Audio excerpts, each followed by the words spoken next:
DW Africa Link. Tensions are rising and lives hang in the balance as the UN Security Council calls for an immediate halt to the fighting in South Sudan. As global attention is turning once again to Africa's youngest nation, we unpack the latest developments, the new international pressure, and what this may mean for the South Sudanese citizens. Stick with us. My name is Josephine Mahachi. Welcome to Africa Link, the podcast that connects you to the stories that matter from Africa. Africa Link, every weekday here on DW.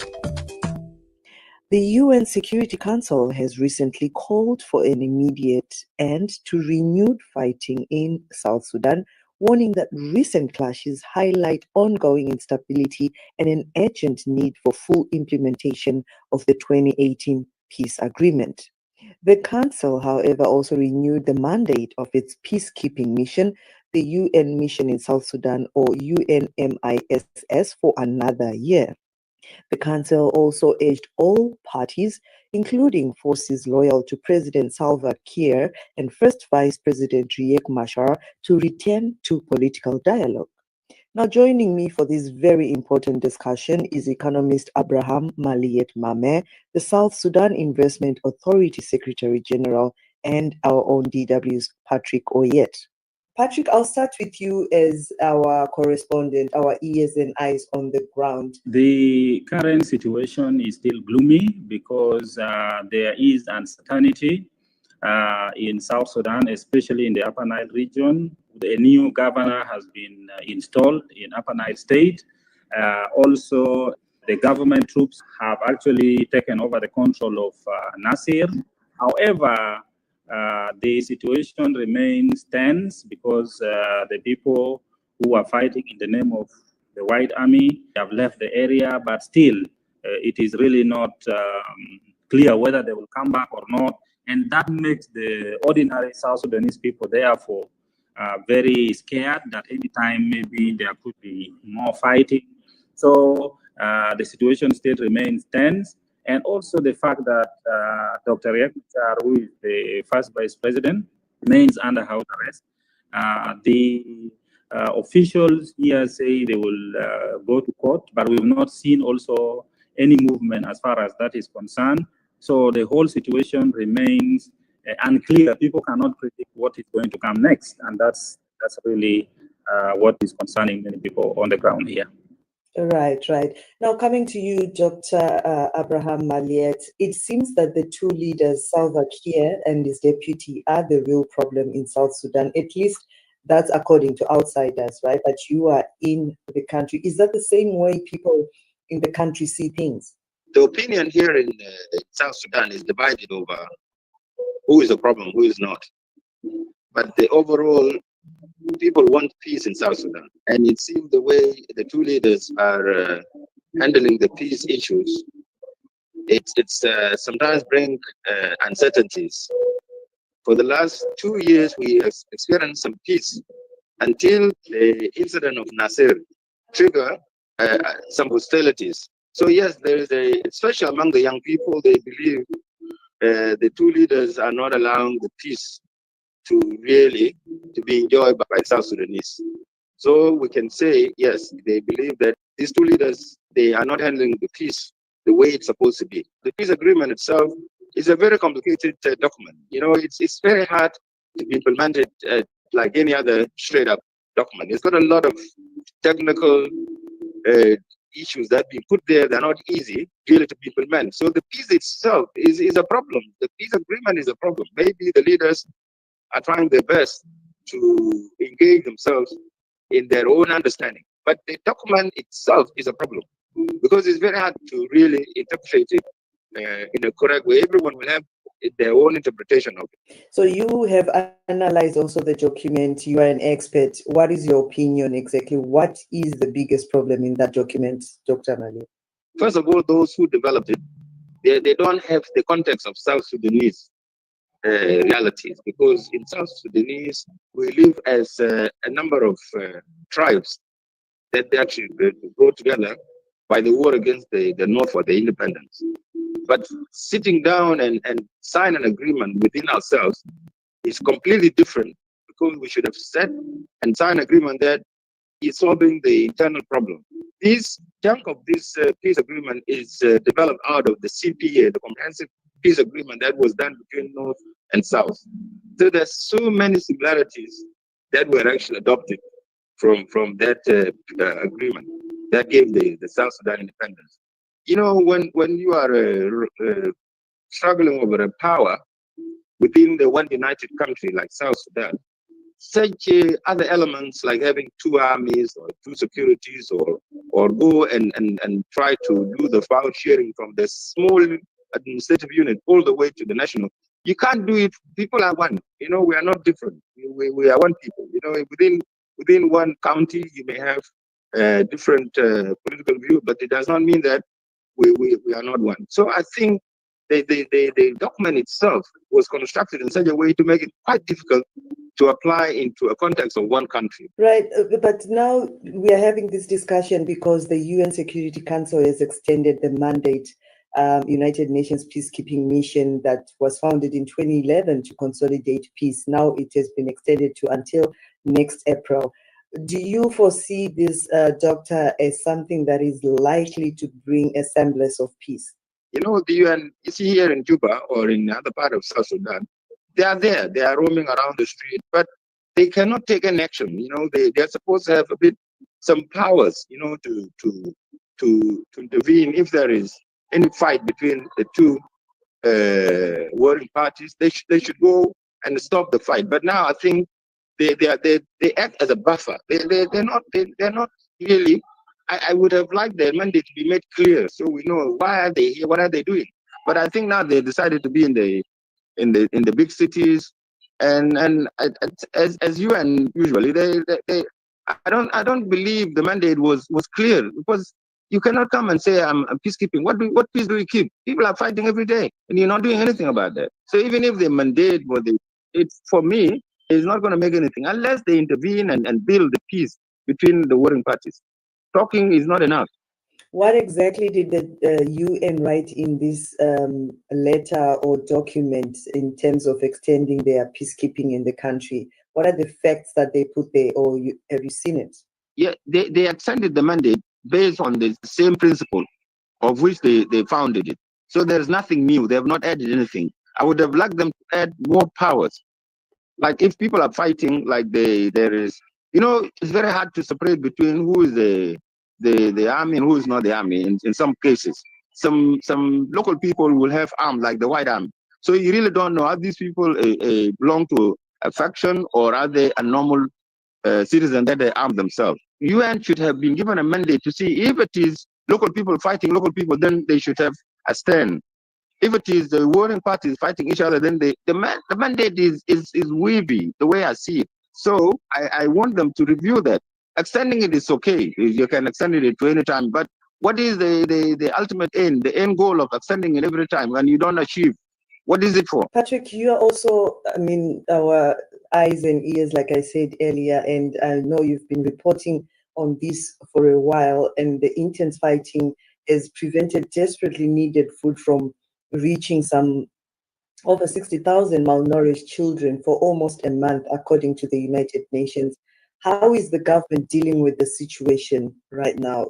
Is there any sign that they care, or it's all about the fighting? Yes. The government says it is concerned about those situations, especially of the issue of food insecurity generally, and also the issue of the malnourished children in other parts of the country. Some of the areas there are many problems. Number one problem is, of course, the issue of whether communal violence or intercommunal violence, or also the conflict that is normally between the opposition groups led by Riek Machar and the government troops. But also other problems are problems like, for example, floods. We are now entering deep into the rainy season, and there are places that accessing becomes extremely difficult during rainy season. What has happened in the past with most of the UN agencies is that during the dry season, they take enough food to those areas, and then when the rainy season comes, at least they have some logistic already in place that they use to supply. But of course, in some part of the country during the dry season, there were clashes here and there, so those food staff were not positioned in those areas, and that's why those problems. They are not only the problem of food, but also the problem of health. For example, in a county just next to Nasir, known as Ulang, the non-governmental organization, a medical charity, Doctors Without Borders, that was providing health services in the area had to pull out because facility was looted, their staff were threatened, so they had to close and leave. And just a few weeks ago, there was also attack by Doctors Without Borders in Olfang, where a pharmacy was destroyed. So those are also affecting people negatively in the sense that the health services are not sufficient along the issue of food. So yeah, the effect is there, even though the government says it is not its policy to block aid from going to any part of the country. The reality on the ground is that you may not access some parts of the country because it's not safe. Yeah, right. Doctor, I don't know if you want to also add something on that. I mean, we're talking of 60,000 malnourished children now, and this extension could also be actually a huge advantage in terms of this. But also the international community wants to use the deployment as one tool to bring the country back from the brink. How do you rate the chances of stop all-out war? Actually, there's an opportunity for the government and the Riek Machar forces to go back into peace implementation. It's far more better now for the partners to pressure. It is important for all the partners to push the parties to realize the peace. The way I have seen the extension, it's really need to be fully supported. Monitoring implementation of this peace, it's very important. I need to see the partners, international community for that matter, if they were to be on the ground and walk the talk, some progress. So yes, I see there is a big role expected from our partners, international community. If they leave the country, we very hard to implement this remaining part of peace agreement. Now, speaking still about the international community, Dr. Malieth, it also wants to stop funding preparations for elections after the country's transitional leadership postponed any ballot by 2 years last September. Where does this really leave Salva Kiir's government? You see, the ultimate, if you want to call it the crown for this peace, is to run elections. And these elections will put some claims, who is who and who is. So I still believe funding elections from partners is an important step. It is where you can be able to weigh and now measure whether the success has been made in peace implementation, because ultimately you need to have elections, credible elections, and we will not be able to do it ourselves unless the international community is taking their stand, like what we did during the referendum. Referendum could have been rigged, could have been anything, but the international community came in its big weight and monitored it. And there we had a very fair referendum elections.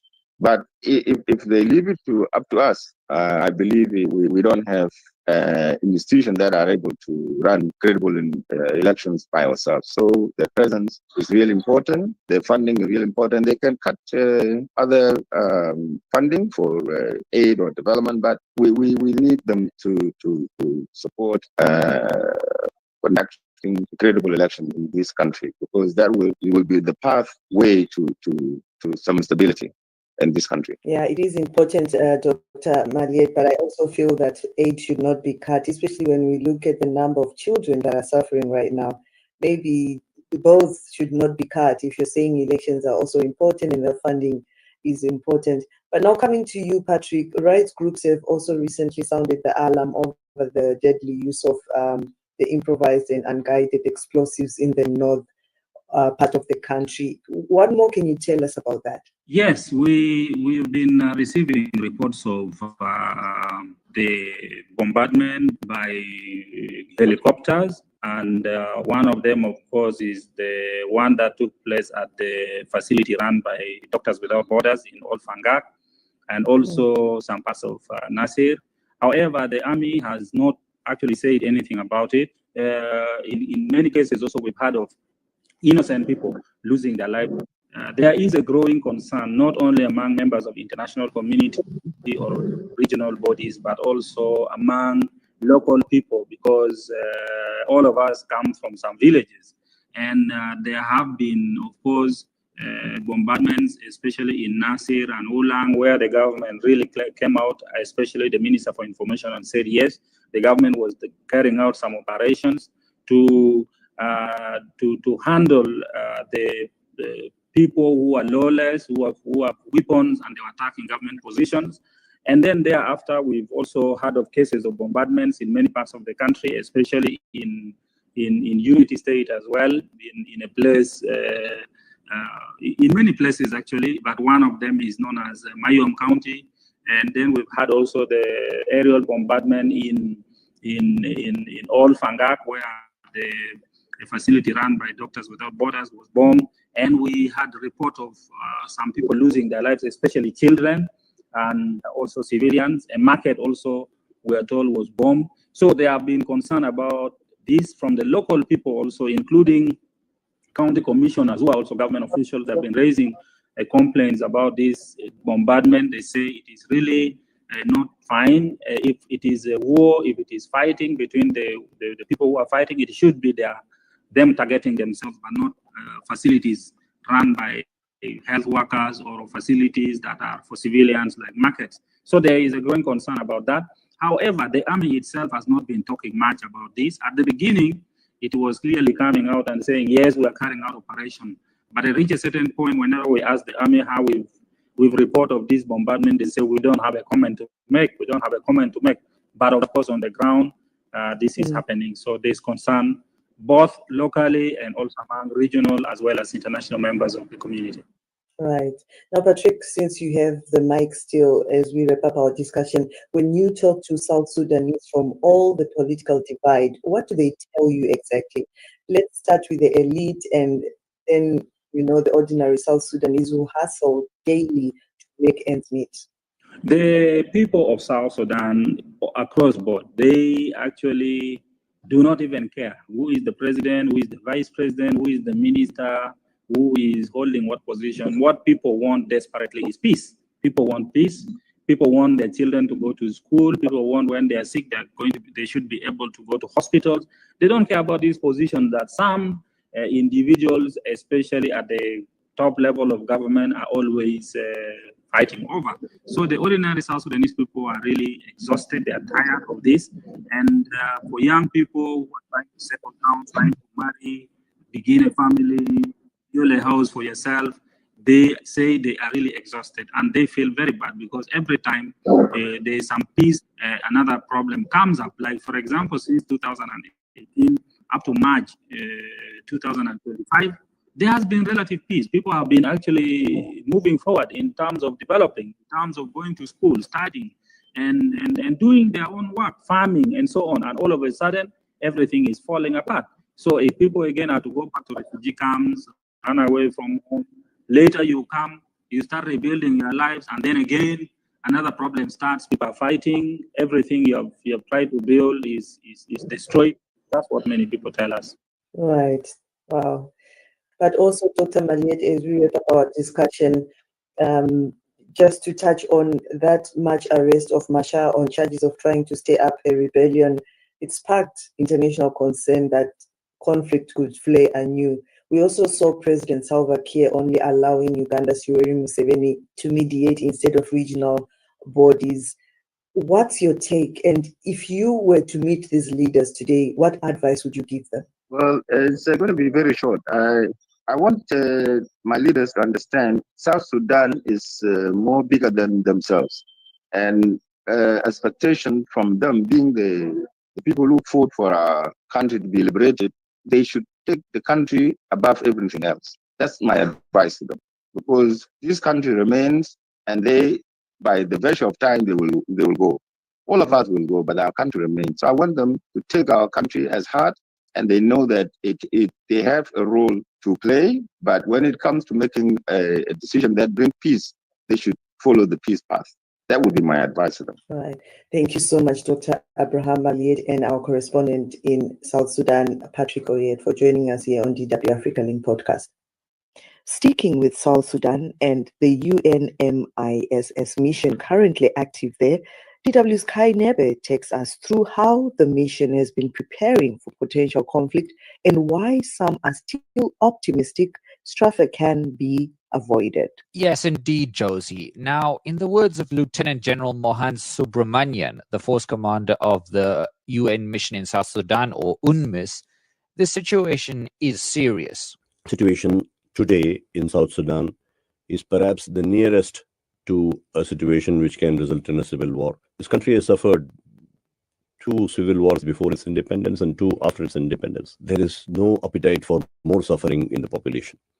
They have suffered a lot due to civil wars. So we have to stop the civil war at whatever cost. With that in mind, it's worth going to South Sudan and seeing how an international initiative like UNMISS tries to beat the odds stacked against it.